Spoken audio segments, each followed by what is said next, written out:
Hello my dear शूरवीर, कैसे हैं आप सब। जी हाँ, मैं बिल्कुल ठीक हूँ और उम्मीद करता हूँ आप अपनी जगह पर कुशल मंगल हैं। तो चलिए आगे बढ़ते हैं।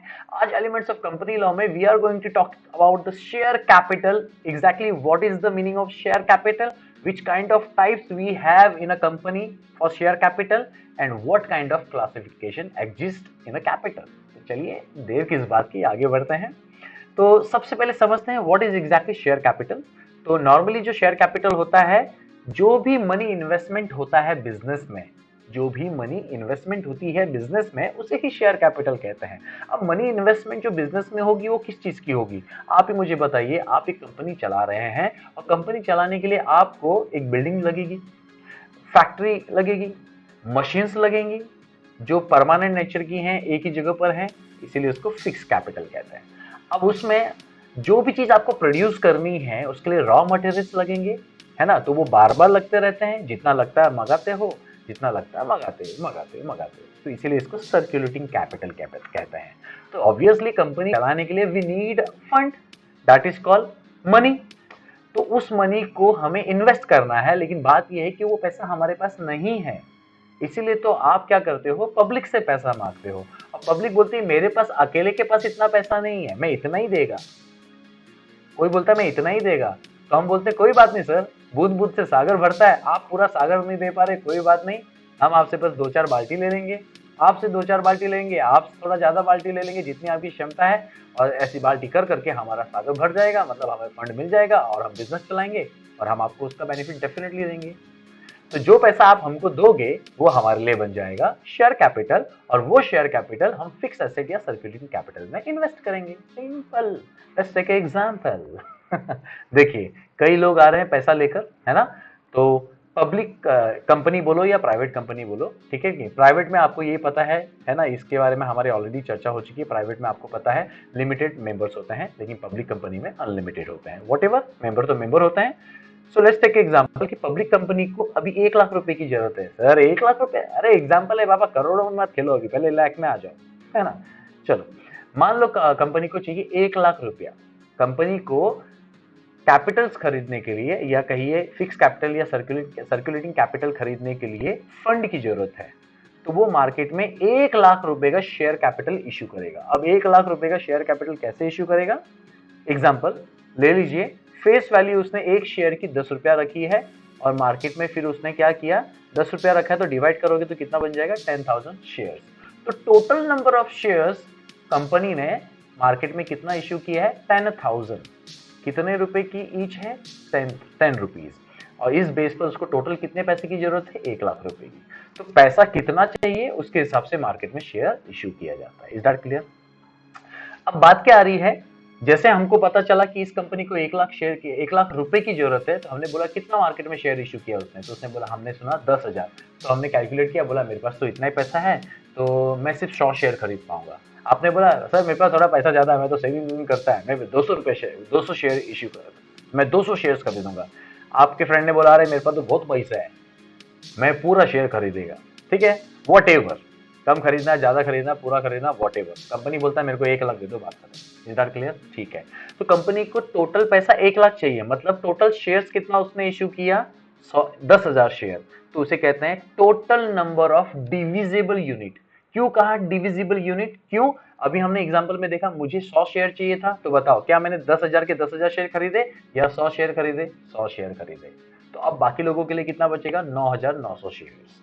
आपने अगर 900 शेयर्स खरीद लिए तो कितना बच जाएगा, 9,000 शेयर। ऐसे करते करते पूरा 10,000 शेयर इस्तेमाल में आएगा। Is that clear. इसीलिए इसको बोला जाता है टोटल नंबर डिविजिबल यूनिट्स। कभी भी याद रखना, total number of shares always be a divisible units. But मुझे कम से कम एक शेयर तो खरीदना पड़ेगा, ठीक है। शेयर सर्टिफिकेट जो है कम से कम एक शेयर का तो बनेगा, ठीक है कि नहीं है। तो मैं उसको कंपनी को नहीं बोल सकता सर आधा दो ना, सर 250 ग्राम दो ना। सब्जी नहीं बेच रहा है भाई जो किलो के इसके हिसाब से जा रहा है, हम यूनिट की बात कर रहे हैं। तो at least you have to buy 1 share. Is that clear और नॉट। इसीलिए इसको कहा जाता है it is a smallest unit, ठीक है, and it is indivisible unit. इसको सबसे अच्छा एग्जांपल तो आपको, होटल में आप जब रोटी मंगाते हो, तो क्या रोटी मंगाते समय आप बोलते हो मेरे को आधा चपाती देना, वो बोलेगा सर आधा नहीं, आपको एक चपाती कम से कम खरीदना पड़ेगा। यस, तो समझ लो कि 10,000 चपाती है और ये 10,000 चपाती डिविजिबल है ना। होटल वाले ने 10,000 चपाती बना दी है, आप कितना भी ले सकते हो, समझ में आ रहा है। लेकिन कम से कम एक चपाती लेनी पड़ेगी, बिकॉज एक चपाती जो है इनडिविजिबल है। आई होप समझ में आया। चपाती का एग्जांपल से कंफ्यूज तो नहीं हुआ ना? ठीक है, चलो अच्छी बात है, बहुत अच्छी बात है। और एक चपाती ये एक शेयर की कीमत कितनी है? 10 रुपया face value. Is that clear? ठीक है, तो ऐसे करके कंपनी को 1 लाख रुपया मिल गया और वो बन जाएगा शेयर कैपिटल। और वो जब इस पे पैसा लगाएगा तो जिसमें लगाएगा वो वैसा capital. Is that clear? That's great. चलो आगे बढ़ते हैं। अब बात आ रही है शेयर्स की, जो हम बात कर रहे थे ना, कंपनी ने 1 लाख का शेयर इशू किया, मतलब 10,000 शेयर इशू किया। अब बात आती है कि कौन सा टाइप का शेयर इशू किया। तो कंपनी बोलेगा शेयर इशू कर रहा है तो मतलब वो कंपनी कौन सी होगी? लिमिटेड बाय शेयर्स होगी, ऑब्वियस है। अब बात ये आ रहा है कि कंपनी इक्विटी शेयर इशू कर रहा है या प्रेफरेंस शेयर इशू कर रहा है। अब आप बोलोगे सर डिफरेंस क्या है, हमको तो शेयर खरीदने से मतलब है, अब ये इक्विटी हो या प्रेफरेंस हो डजंट मैटर। ना ना ना, ऐसा नहीं है। ठीक है, देखो देयर इज अ डिफरेंस, तो डिफरेंस देखते हैं। और अगर कंपनी ने प्रेफरेंस शेयर इशू किया, so if you want preference share then buy the preference share, if you don't want preference share then don't buy that share. जब company वापस से आएगा और इक्विटी शेयर इशू करेगा तब आप इक्विटी शेयर खरीदना। सो अगर दोनों उसने इशू किया, इक्विटी एंड प्रेफरेंस, तो हाँ, तो जो आपको चाहिए वो ले लो।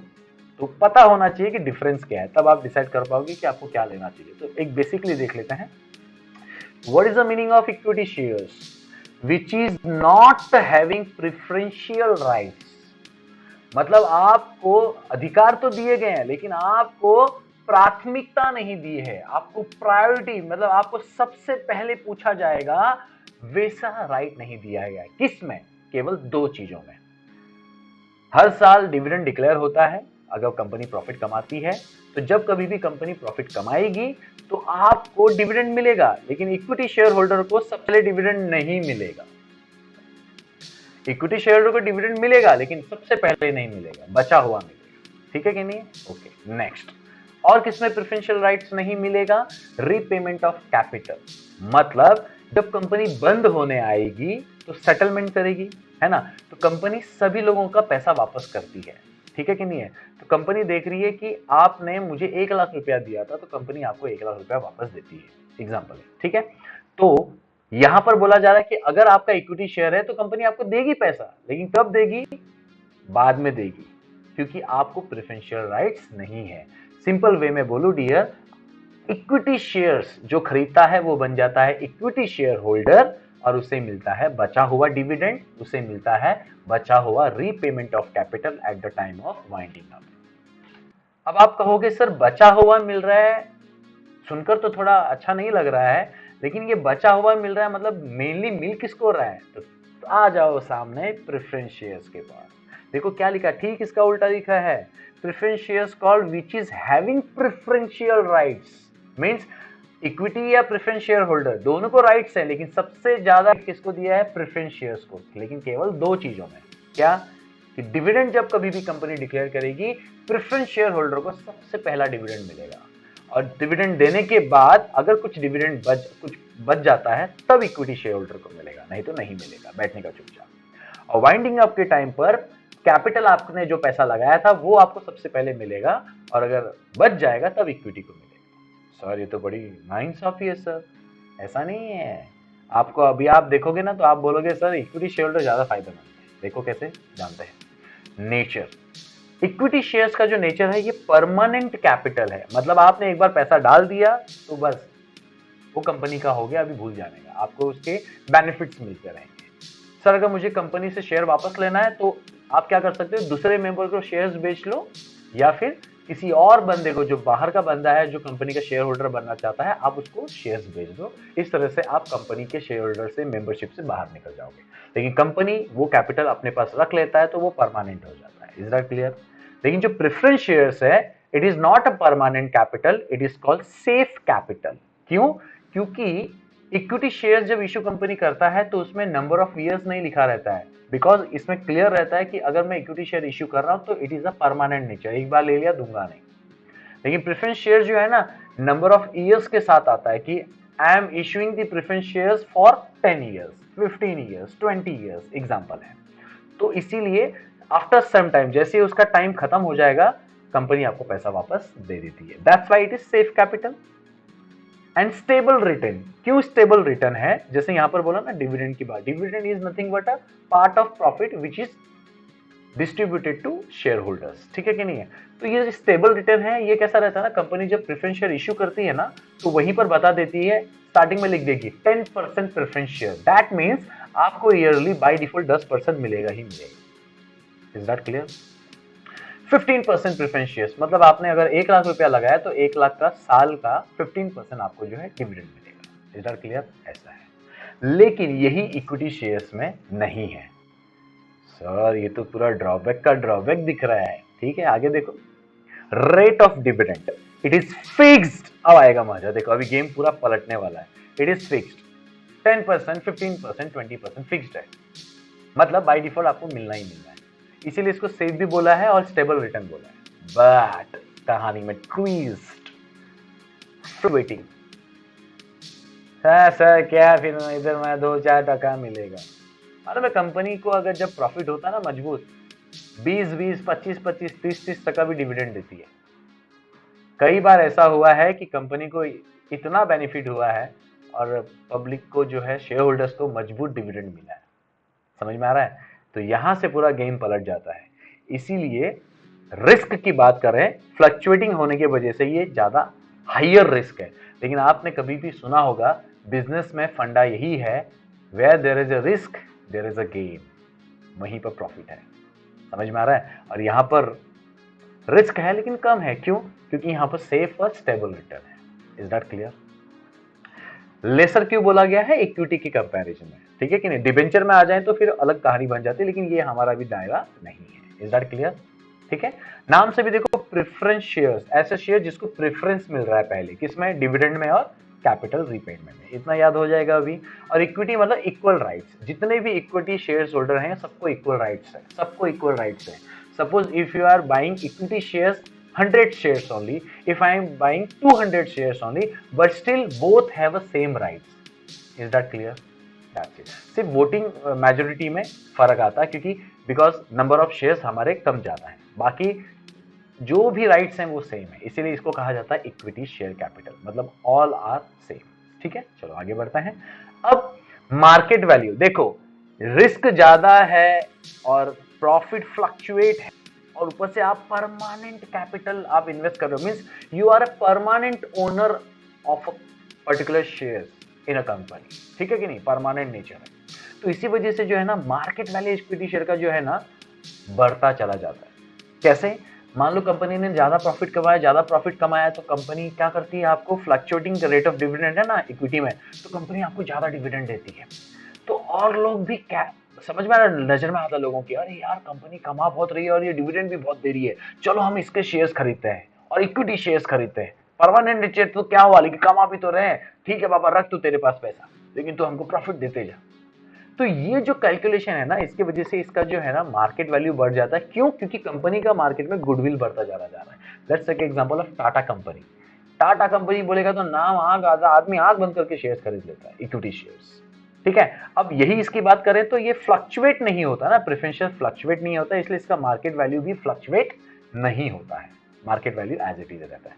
तो आपने देखा रहेगा स्टार्टिंग के 2 पॉइंट तक आपको प्रेफरेंस शेयर्स ज्यादा अच्छा लग रहा था, लेकिन धीरे धीरे क्या हुआ, इक्विटी शेयर्स में डाइवर्जन आया। और मालूम है जब आप प्रैक्टिकल बात भी करोगे ना तो ज्यादातर आप जो है इक्विटी में इन्वेस्ट करोगे। नो डाउट आप प्रेफरेंस में भी करोगे, मतलब कैसा होता है ना, गेम हम लोग कैसा खेलते हैं, थोड़ा सेफ खेलते हैं, थोड़ा रिस्क खेलते हैं। अब किसी को रिस्क ज्यादा खेलना है तो वो रिस्क का वॉल्यूम बढ़ा देगा, इक्विटी खरीद लेगा ज्यादा और प्रेफरेंस कम कर देगा। That's it. So I believe you understood very well the types of shares, that is equity shares and preference shares. So हमारा शेयर कैपिटल का मीनिंग एंड टाइप्स कवर हो गया। अब हम कैपिटल के क्लासिफिकेशंस देखेंगे कि कंपनी किस तरह से टैगिंग करके रखता है। देखिए एग्जांपल में सबसे पहला ऑथोराइज्ड कैपिटल, जो मेमोरेंडम ऑफ एसोसिएशन में मेंशन किया रहता है, it is the maximum amount of share capital is authorised by MOA is known as registered या फिर नॉमिनल कैपिटल। मतलब कंपनी मैक्स टू मैक्स इतना शेयर कैपिटल मार्केट में इश्यू कर सकता है, वो अथॉरिटी दी गई है रजिस्ट्रार ऑफ कंपनी ने, कंपनीज एक्ट 2013 है, इसीलिए इसको कहा गया ऑथोराइज्ड कैपिटल। That's it. और ये कहाँ लिखा रहता है? मेमोरेंडम ऑफ एसोसिएशन में। अब देखो कहानी आगे कैसे बढ़ती जा रही है। अब मान लीजिए आपका ऑथोराइज कैपिटल 5 लाख है, तो आप चाहो तो पूरा 5 लाख मार्केट में इश्यू करवा लो, या 1 लाख 2 लाख जैसा आपको चाहिए, लेकिन 6 लाख नहीं, 5.5 लाख नहीं। ऑथोराइज कैपिटल आपको कितनी दी गई है? 5 लाख। ठीक है, तो आप लोग उसके हिसाब से, कंपनी जो है उसके हिसाब से मार्केट में उतना शेयर इश्यू करेगी। तो it is a part of authorise capital, देखो इसी का हिस्सा है। क्यों? क्योंकि जो पब्लिक कंपनी जो है पब्लिक को इश्यू करती है फॉर सब्सक्रिप्शन। मतलब मान लीजिए Tata company 3 lakh share issue कर रही है, तो ऑथोराइज कैपिटल उसका मान लीजिए 5 लाख है, तो कितना इश्यू कर रही है? 3 लाख। ठीक है कि नहीं? 3 लाख इश्यू कर रही है, तो पब्लिक 3 लाख शेयर जो है, 3 लाख रुपए का जो टोटल शेयर्स है वो क्या कर सकती है? सब्सक्राइब कर सकती है। चलो आगे बढ़ते हैं। कंपनी का ऑथोराइज कैपिटल 5 लाख था, इश्यू कितना है? 3 लाख। ठीक है, अब देखिए 3 लाख इश्यू किया है, तो ऐसा हो सकता है कि या तो 3 लाख पूरा सब्सक्राइब हो गया, मतलब पूरा का पूरा शेयर जो है 3 लाख का मिल चुका है। मान लीजिए शेयर्स कितने? 30,000 शेयर्स। ठीक है, मान लीजिए 30,000 शेयर्स जो है सब्सक्राइब हो गए। ठीक है कि नहीं है? तो बहुत अच्छी बात है। लेकिन ऐसा भी तो हो सकता है कि केवल 2 लाख सब्सक्राइब हुए, मतलब 20,000 शेयर सब्सक्राइब हुए। तो जितना भी पब्लिक ने पैसा लिया, टोटल दिया कंपनी को टोटल, उसे कहेंगे सब्सक्राइब कैपिटल। इसीलिए कहा गया it is a part of issued capital, क्योंकि इश्यू आपने 3 लाख किया था और सब्सक्राइब हुआ या तो पूरा का पूरा या तो केवल 2 lakh. Is that clear? That's great. तो जब आप कंपनी से शेयर सब्सक्राइब कर लेते हो, ठीक है कि नहीं, फॉर्म आता है, आपने बोला हाँ मैं इतना देने का प्रॉमिस करता हूँ, आप एडवांस दे देते हो। एग्जांपल है ये, आज की तारीख में तो कंपनी पूरा पैसा दे लेता है। अब कंपनीज एक्ट 2013 में ये अभी भी लिखे गए हैं, इसीलिए मैं आपको पढ़ा रहा हूँ, नहीं तो मैं आपको पहले कह देता हूँ। कंपनी आज की तारीख में आपसे, आपने जितना देने का प्रॉमिस किया, मतलब आप बोलते हो कि ठीक है 30,000 शेयर इश्यू किया है, मैं 1,000 शेयर खरीदने को तैयार हूँ, तो 1,000 शेयर 10 रुपए का है, तो कितना हो गया? 10,000 रुपीज। आपको पूरा का पूरा 10,000 रुपीज देना पड़ता है। ठीक है कि नहीं? तो यहाँ पर बात खत्म हो जाती है। लेकिन ऐसा मान के चलो कंपनी ने आपसे अभी सिर्फ मांगा है 5,000 रुपया, ठीक है कि नहीं है? जस्ट एग्जांपल 50% मांगा है, तो उसे कहते हैं पेड अप कैपिटल। क्या कहते हैं? Paid up capital. मतलब आप कितना देने वाले थे कंपनी को? 10,000 रुपया देने वाले थे, है ना? लेकिन अभी आपने कंपनी को कितना दिया है? केवल 5,000 शेयर्स, 5,000 रुपया, तो 5,000 देना बाकी है। तो 5,000 दे दिया है, तो आप कहोगे कि मैंने कंपनी को 10 में से 5,000 पेड कर दिया है। तो कंपनी कहेगी हाँ सर, हम आपको जो है उतने का शेयर्स आपको इश्यू कर देंगे। ठीक है, क्योंकि आपका पेड अप कैपिटल इतना है अभी। तो सिंपल है, पार्ट ऑफ सब्सक्राइब कैपिटल। ठीक है, आपने बोला था मुझे 10,000 शेयर 1,000 शेयर्स का 1,000 शेयर्स का सब्सक्रिप्शन लेता हूँ, 1,000 शेयर्स का सब्सक्रिप्शन मतलब 10,000, लेकिन मैं भी आपको सिर्फ 50% पे करता हूँ, मतलब 5,000 रुपया पे करता हूँ। तो आपका पेड अप कैपिटल दोनों के हिसाब से, कंपनी के हिसाब से या आपके हिसाब से 5,000 बन जाता है। Is that clear? अब बाकी का बचा 5,000, तो कंपनी उसके लिए क्या करेगी? आपको कॉल करेगी, बोलेगा सर एज पर प्रॉमिस हमने आप बोला था कि 3 महीने बाद आपको देना पड़ेगा, तो सर ये लेटर है, आपका 3 महीना खत्म होने आ रहा है, आप जो आपका बैलेंस पेमेंट है 5,000 रुपया, वो आप हमको दे दीजिए।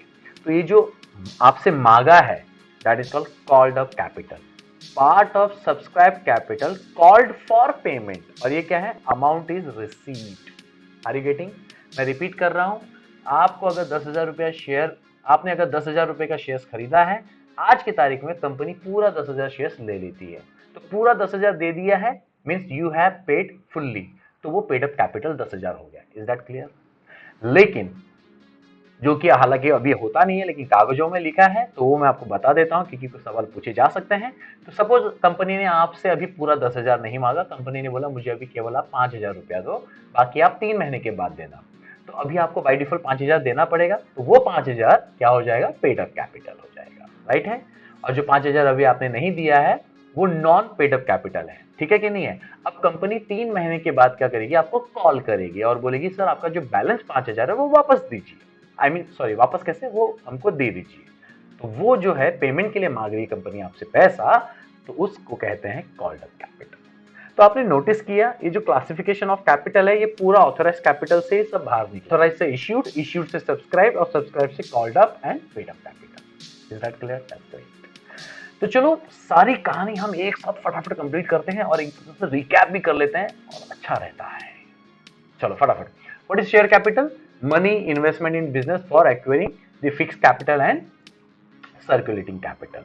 उसके टाइप्स क्या हैं? Equity and preference. तो सारा डिफरेंस नहीं देखेंगे, मेन देखेंगे इक्विटी बोलेगा क्या, जिसको प्रेफरेंशियल राइट्स नहीं है किसमें, डिविडेंड मिलने में और कैपिटल को रीपेमेंट में। लेकिन प्रेफरेंशियल राइट का मतलब इनको डिविडेंड पहले मिलेगा और रीपेमेंट ऑफ कैपिटल भी पहले मिलेगा एज कंपेयर टू इक्विटी। और क्लासिफिकेशन की बात करें तो एक होता है ऑथोराइज कैपिटल, मतलब maximum amount authorise by memorandum of association, और इसमें से जो भी कंपनी जो है इश्यू करती है शेयर्स, उसे इश्यूड कैपिटल कहते हैं, ताकि पब्लिक जो है उसको सब्सक्राइब करें, और जितना पब्लिक ने सब्सक्राइब किया, चाहे पूरा कर दिया हो या व्हाटएवर, तो उसे सब्सक्राइब कैपिटल कहते हैं। और इसमें भी कंपनी जितना पैसा लिया गया है उतने पैसे के शेयर्स को कहते हैं पेड अप कैपिटल शेयर्स, और जितना अभी बाकी है और उसको अगर कॉल करने में लग गए कंपनी कि भैया अब हमको इतने जो हमारे जो पेंडिंग पेड अप जो पेंडिंग सब्सक्राइब कैपिटल है, जो पैसा अभी तक नहीं मिला वो आप हमको दो, तो उसे कहते हैं called up capital shares. Is that clear? That's great. ठीक है, तो इसमें मेजर चीजें आपको समझ में आ गई हैं। तो चलिए मिलते हैं अगली बार, तब तक के लिए हौसले बुलंद, कामयाबी तुरंत, because attitude matters but positive.